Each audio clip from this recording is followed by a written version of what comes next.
මං නීතිය කරලා තියෙනවද පිසු?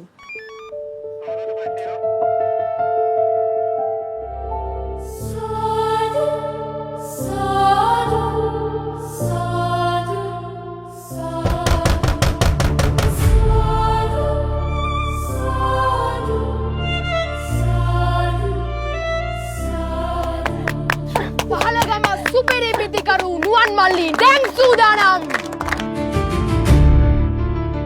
යමෙක් තැන්වල බන කිය ගිය පලියට එපමණකින් ධර්මදරයෙක් වෙන්නේ නැහැ. හැම දෙයකටම ප්‍රතිවිපාකයක් තියෙනවා දරුවෝ. කර්මය වැඩ කරන්නේ එහෙම. සුද්ධ වූ ගින්නක් වුණත් ඇවිලෙන්නේ කොයි වෙලාවෙද? ඇවිලෙන්නේ කොහෙදද කියන එක අපි දැනගන්න ඕනේ. ඔල්ල හැමදාම අර ක්‍රිකට් එකේ ලියු මෙනකම් බලන් ඉන්නේ. මම මේ කරන්නේ විනය නීති කැඩන වැඩ. පැත්ත ගෑවෙන් පුතා.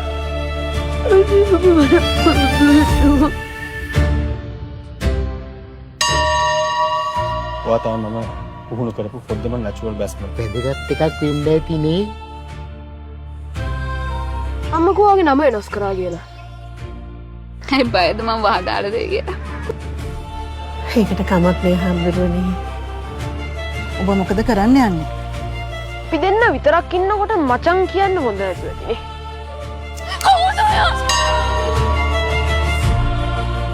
අන්න කොල්ල පන්සලේ අඳින පිටින් ක්‍රිකට් ගහනවා. යසයි ක්‍රිකට් ගහන සාදු කෙනෙක්.